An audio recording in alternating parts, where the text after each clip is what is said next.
Rise and shine, Hoosiers, and welcome to the Bloomington Breakfast Club. I'm Alivia Wilson. And I'm Kate Paff. This morning, we're back with an all-new sunrise sample where I debut my mixology skills. It's going to be a fun, non-alcoholic drink just in time for homecoming. I am so excited for that. And to keep up with the homecoming theme, join us this morning as Allie Wolfgang and Jess Brown, members of the Student Alumni Association, to talk about all the fun events Hoosier Homecoming has to offer. So grab your cup of coffee, Hoosiers. It's going to be a wonderful morning.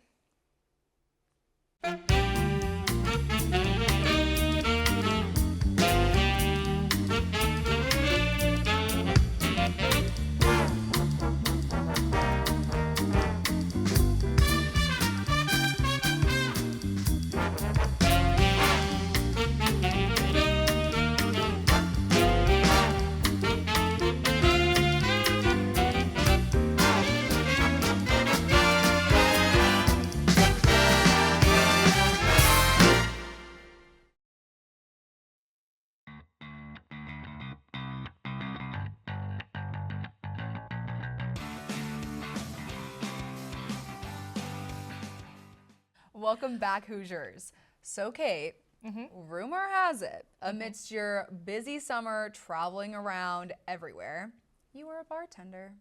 This is true. This summer, I did, in fact, get my server and bartender license so I could, you know, tear up the town responsibly.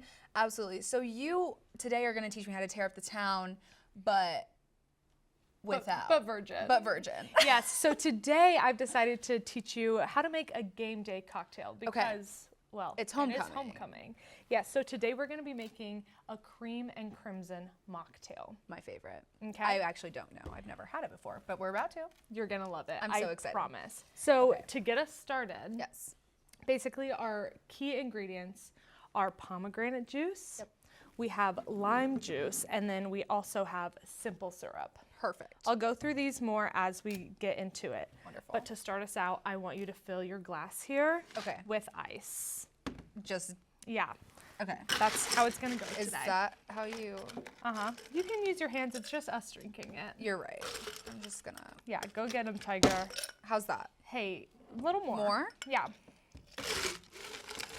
Right, I dumped half of it out. Perfect. That's so fine. What we're looking for today is just a fun, easy mocktail or cocktail if you're over 21. Of course. To make for a game day, for your friends, for yourself, anybody who'd like it. So I hope that I can make this. I hope so too. I'm also just going to throw some in with my hands. Okay. That looks beautiful. That will be perfect. I'm going to set that off to the side. Perfect. And I'm going to get us started with some pomegranate juice. Okay. Okay. Now, I like it. Now, we're using pomegranate juice today, but you can use anything, cranberry juice, orange juice, but yeah. Make it red because it's red, right? So I'm going to open this for you, and I'm going to have you put in 2 ounces using this. So it's that side? Yes, that is 1 ounce. So this is 1 ounce, so I have to do 2 of these. Exactly. Wow. And sometimes it will get, you're good. Oh, okay. Yeah, no, you're chilling. Sometimes it will get a little messy, but that's just the game day spirit. Oh, it's very red. Beautiful. Oh, it's very red. It's crimson. It's so crimson. Yes. You're the bison. Now, we are in fact just going in straight into the glass rather than into a shaker. Because you would normally put some stuff in and then shake it up. Exactly. In the case in which we were having alcohol in ours, because we are over 21, we would be putting it in a shaker with ice and shaking it up before pouring it into the glass. But today, we don't need a shaker. No, it's not necessary. It's just going to go straight in. You do it so eloquently. Well, you know, I am paid to do this. You are a bartender. I say that and then I'm going to spill it everywhere. No, you're doing fabulous. Okay, now since our pomegranate juice is going to be a little tart, as would be any cranberry juice, anything you would use, we're going to cut it with some lime juice. Cut it? That just means like cut the flavor in half of whatever your base is. I've never heard of that before. Yeah, so you're going to put in just 1 ounce of lime juice. And I can use the same side. Yes. Does that matter? Yes, they're going in the same place. Perfect. And this is pineapple? This is lime juice. You definitely said that. No, that's okay. So good thing just one. But you can pour me one into that. Yeah, keep going. You got it. Just the one then. I'm getting carried away. This is why. Hey, you can do more. Honestly, the beauty about this cocktail is that you can do however much or little you want based on your own flavor palette. Okay. Perfect. Okay. If you like it more sweet, we're gonna add more simple syrup. If you like it less sweet, we would add more lime juice. It's really up to you. Just one. Just one then. Now, for our simple syrup, if you don't have this on hand, it's equal parts water and sugar. You can literally make it on the stove. Yeah, you just melt down your sugar with water, let it cool. So it's like sugar water. Exactly. Hummingbirds love simple syrup. So that's how you attract a hummingbird too. Yeah, we teach a lot of things here on the Bloomington Breakfast. Good to know. Club. Now you're going to put in a 1/2 ounce, which would in fact be that side. Okay. So if you want to go in with just that. 1/2 ounce. Yes. That's it. Okay, got it. Mm-hmm. Oh. Just like that. Beep. Perfect. Okay, beautiful. Fabulous. Beautiful. Now while I'm getting mine, you can take your stirrer and mix that around. Wow. Do you guys see this? She is just cute. Mm-hmm. Oh, I got a little bit of a nice chunk in there. No, it's perfect. It's beautiful. I love it. Where did you get these magnificent spoons? They come in any bartending kit or... So you have a bartending kit? Well, yes, of course. Well, that makes sense because you are a bartender. My roommates stay fed, trust. The bar cart goes crazy. It does. I would love to see it. Now, once you have a good stir in there, you're going to place your spoon off to the side because we're not going to need it anymore. And before we put in our next ingredient, we're going to cut some lime slices for the garnish. Right. Oh, garnish. Yeah, of course, because it wouldn't be a game day cocktail without a garnish. Right. I expect to see everyone's garnishes, plural. Mm-hmm. Some people like a wedge. I personally prefer a slice. That lime is... Can you smell it? Reminds me of a night on Kirkwood. A night on Kirkwood that we will be having during homecoming week. Correct. Now, before we put in our garnish, we are going to take over here some sparkling water. Today, I bought us some San Pellegrino lime. Wow. Which... You got the fancy stuff. Well, you can do whatever you'd like. Some people prefer lime LaCroix, Waterloo, really whatever you have on hand. Okay. I just personally prefer the San Pellegrino. Noted. Okay. So what you're going to do is open this. You don't tap the top. I don't because it's sparkling water. So it doesn't matter. I mean, it could explode if you're like really shaking it up, but unlike like a Coke or a Dr. Pepper, it won't. It won't. I see. Now, before we pour it in, here's a little bartending hack for you. Okay. If you take your spoon, yep, you're gonna pour onto the spoon. That way they stay separated and we get that nice cream and crimson layer. Okay? I'm gonna watch you do it first. Now, just like this, I'm gonna go in right on the top. Wow. Mm-hmm. Kate, you were so talented. And you see how it's kind of separating. This is also the case in other cocktails like French 75. Sometimes we do this with an Aperol Spritz. I love an Aperol Spritz. But that way it just stays Kate, on top. That is beautiful. I'm terrified that mine is not gonna look like that. I believe in you. Okay, so you like hold it against the side almost? Yes. That's what I like to do. Okay. And you just really make sure it gets that. Yeah. Is that right? Yeah, perfect. Just like that. Beautiful. And the harder you pour, the more of that foamy, not foamy, it's just water, but layer you're going to get on top. So I should pour faster? You can, yes. Yeah. I see. Mm-hmm. Exactly. So this is correct? Just like that. Okay. Did you use all of yours?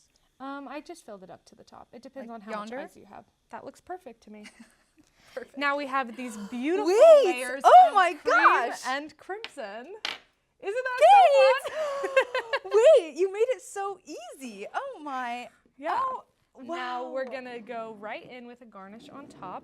And you're just going to take one of your slices. Oh, this and is set beautiful, it on top. And I feel like I'm the coolest girl in the world. So now you can make this for your Look roommates, at your these. family. And, oh wow. Anyone at all. And if you are over 21, we do not condone underage drinking. Right. You can go in with your base spirit of choice. Okay. I personally would recommend a vodka, gin, or rum. So I'm putting Tito's in this. Hey, if you would like. Okay. And yeah, you just have yourself a Hoosier game day. This is beautiful. So can we try it? Hey, let's try it. Okay, so this is so beautiful. I don't want to mess it up. I think it'll be just perfect. Are we cheersing? Mm-hmm. To game day. To game day. To homecoming. Mm-hmm. Good. And just like that. So good. Well, Kate, you have some amazing mixology skills that I am going to take back to my roommates to build them some amazing, probably cocktails. And you will. I cannot wait to have this drink at all of the homecoming events this weekend, and you guys should try it too. Agreed. Up next, IUSTV Entertainment's John Carter took a trip to the red carpet at the Heartland Film Festival. Yep, so stick around, Hoosiers. Thanks, Kate and Olivia. Today I'm here at the 34th International Heartland Film Festival in Indianapolis, Indiana. The festival invited IUSTV to cover the event, so today we're going to be interviewing some of the cast and crew for the upcoming movies to be released. The festival will be headlined by Academy Award winner Brendan Fraser and his new film Rental Family, and the festivities will close with another Academy Award winner, Rami Malek, in his film Nuremberg. All right, so today I am joined by the director and producer and writer of the film Disposable Humanity, an upcoming documentary film. So I understand you all have been working on this film, on this project, for the better part of more than 20 years. Mm-hmm. So I'd like to say, what are some of the challenges and setbacks to working on this production for so long, and maybe some of the successes and things you found throughout this process? Yeah. Do you want to go ahead and take it? Okay. Yeah, that's a really good question. This film tested my faith in filmmaking.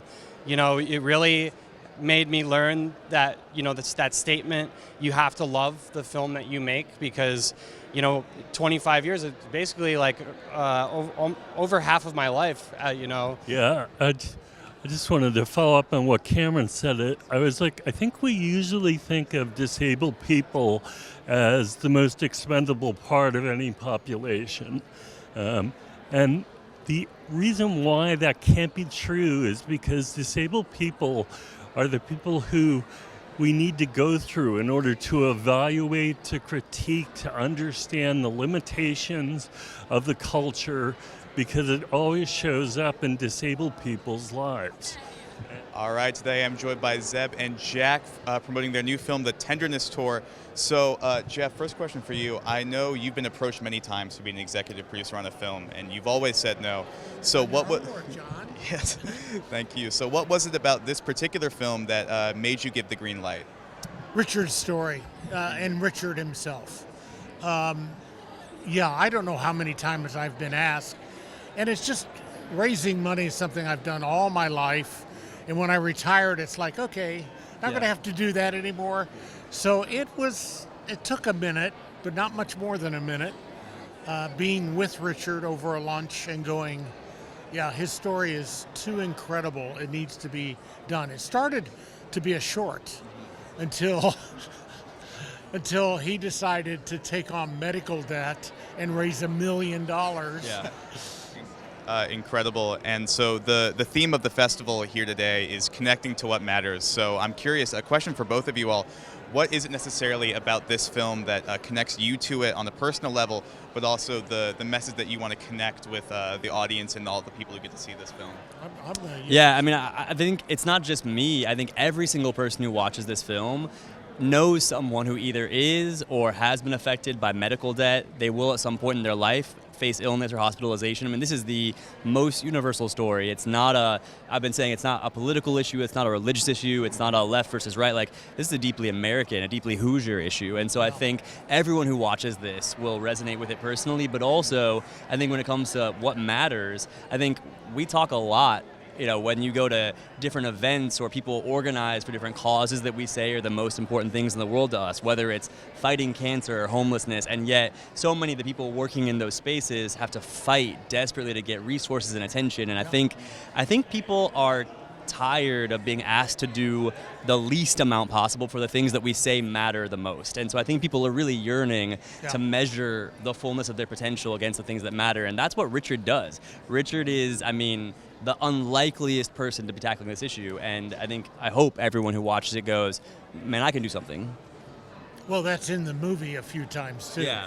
Well, this one lady going, we're all the people that have legs and, are doing something. So, but Richard, at one point he goes, why do I have to do this? Yeah. Well, thank you both very much for your time, and we're all very excited about the tenderness tour. Yeah. Thank you. Thanks. Yeah.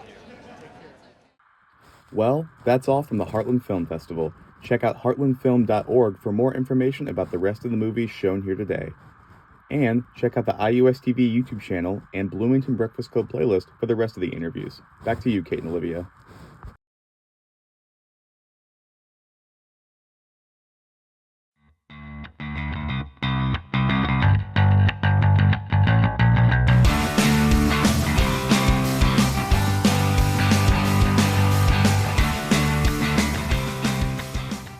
John Carter, that looks like a wonderful time. We'll definitely have to check out some of those films. Absolutely. Now here in the studio with us this morning, we have Allie Wolfgang and Jess Brown from the Student Alumni Association. Thank you guys so much for being here. Yeah, thanks for having us. We're so excited to be here. Absolutely. Well, homecoming is huge, but first off, let's kind of talk about what is the Student Alumni Association? Yeah, the Student Alumni Association is the student arm of the IU Alumni Association.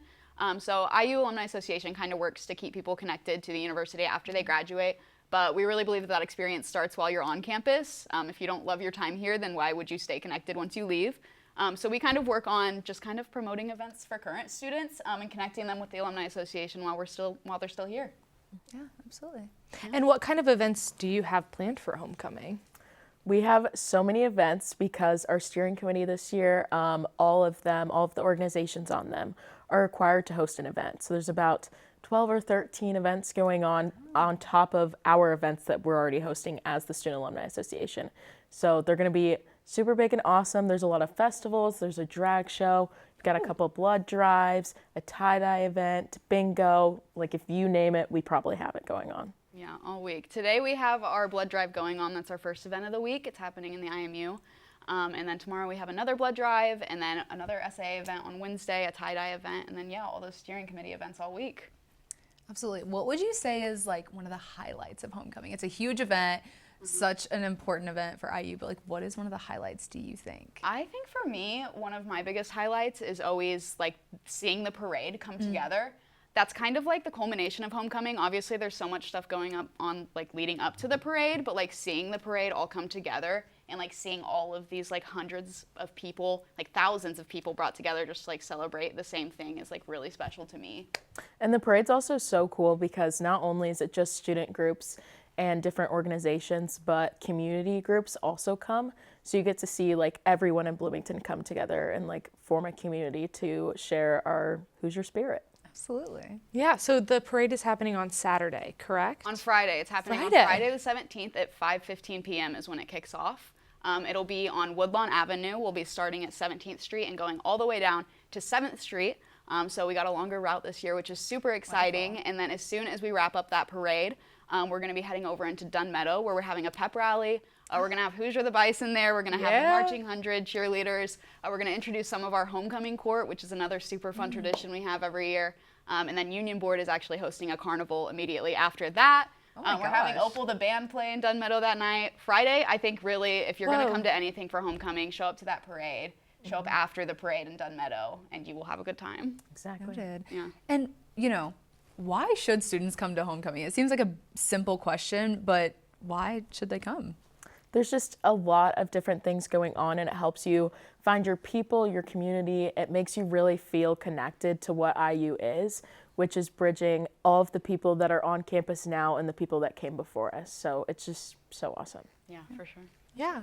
Is there a way for students to get involved with the Student Alumni Association outside of homecoming?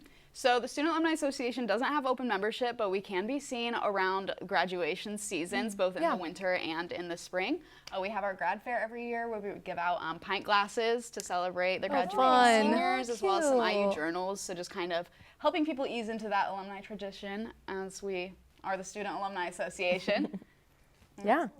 Wonderful. And then kind of backtracking to homecoming, you know, I feel like this is such a big event, you know, even high schools have homecoming, but what is the point of homecoming? You know, why do we have it? Why is it important? And why is it such a big event for IU? I think when I like joined the team with homecoming, I was like expecting it to kind of be similar to how it was in high school, but it really is like not in the same ballgame at all. Because I think in high school, obviously like you want people who used to go to the high school to come home, but now like it really is trying to get like all these alumni to come back, and we're trying to connect the students with the alumni. Like we're really focused on just kind of like building community rather than like, I don't know, keeping it one place how high school homecomings kind of do. Yeah. IU is lucky enough to have the largest living alumni base. We have 800,000 plus alumni. So it's engaging all of them with the students that are here now, which is already a record-breaking number for us. So it's a really cool opportunity that we have, and so that's why it's so important to engage with it.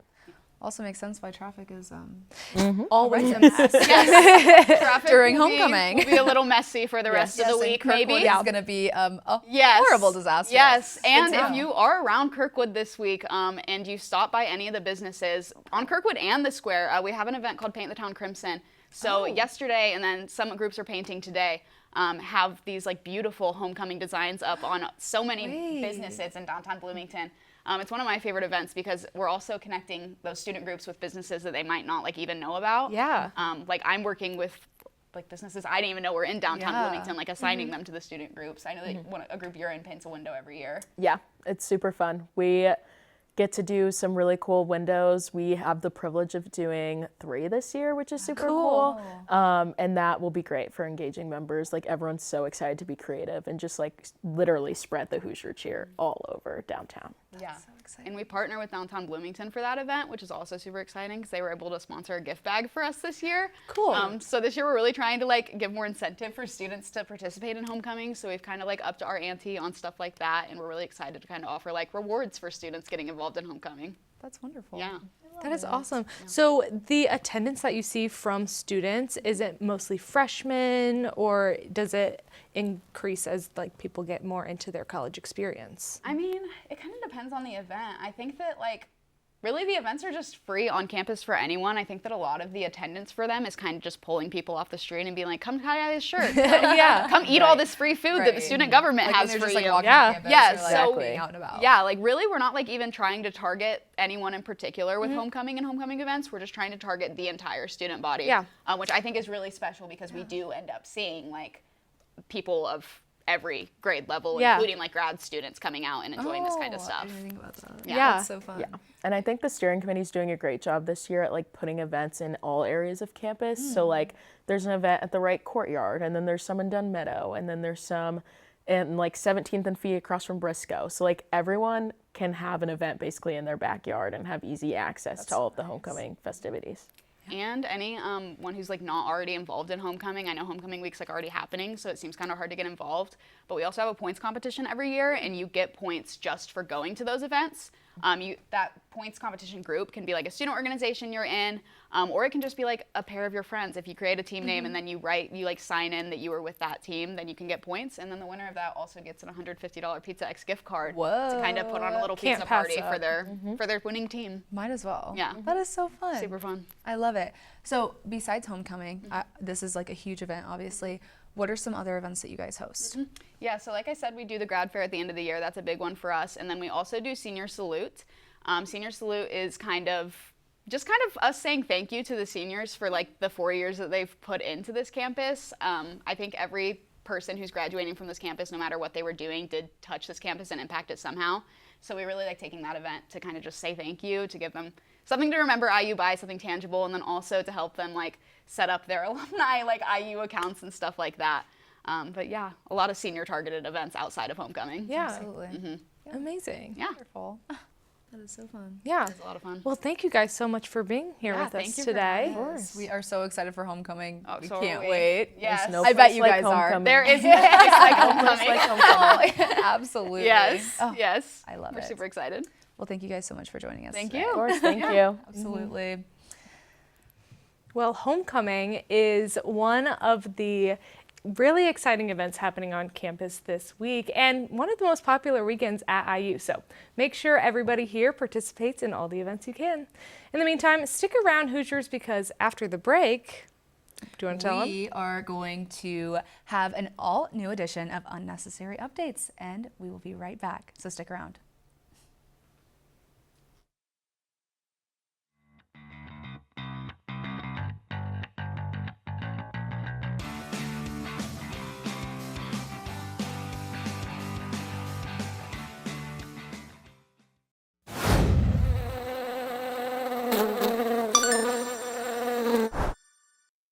Welcome back, Hoosiers. It's now time for the B-Town Buzz, where we tell you about all of the fun events Bloomington has to offer this weekend. Absolutely. First up, IU Cinema is celebrating its 10th anniversary. Very exciting, with a screening of Crimson Peak this Friday at 10 p.m. It's part of their Friday Night Frights series, where they show underrated classic horror films throughout the month of October. Tickets are only $5. Now that is a bargain if you ask me. Then on Friday at 5:30 p.m., it's the IU Homecoming Parade, the parade that you just heard all about. The parade runs along Woodlawn Avenue and 17th Street. So come out, show your Hoosier pride, and cheer on Bloomington's organizations as they march by. You know I love a parade. I will definitely be there. So will I. Looking for something a little more fall-themed?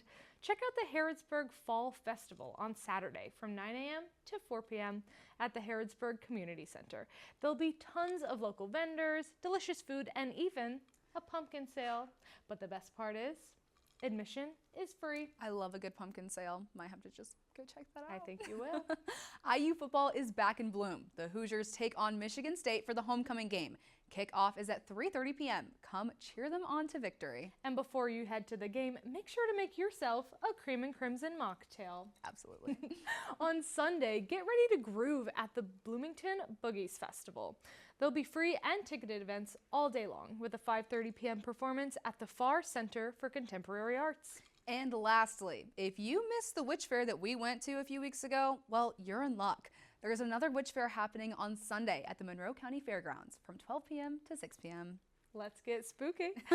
Unfortunately, folks, that's our show. Thank you so much for tuning in. We are always looking to feature more local students, businesses, and organizations. If that sounds like something you'd be interested in, please contact our producer Lauren at loustick@iu.edu. Also, don't forget to follow us on Instagram at IUSTV Entertainment. This has been Kate Paff. And I'm Alivia Wilson. Have a wonderful and safe homecoming week, Hoosiers. Cheers. Cheers.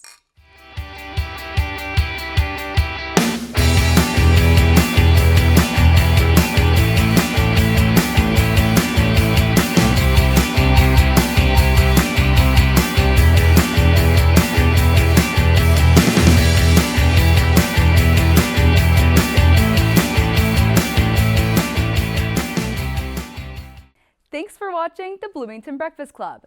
Be sure to like and subscribe to the Indiana University Student Television YouTube channel and check out the Bloomington Breakfast Club playlist for Bloomington interviews, events, and more. Also, be sure to follow us on Instagram at IUSTV Entertainment.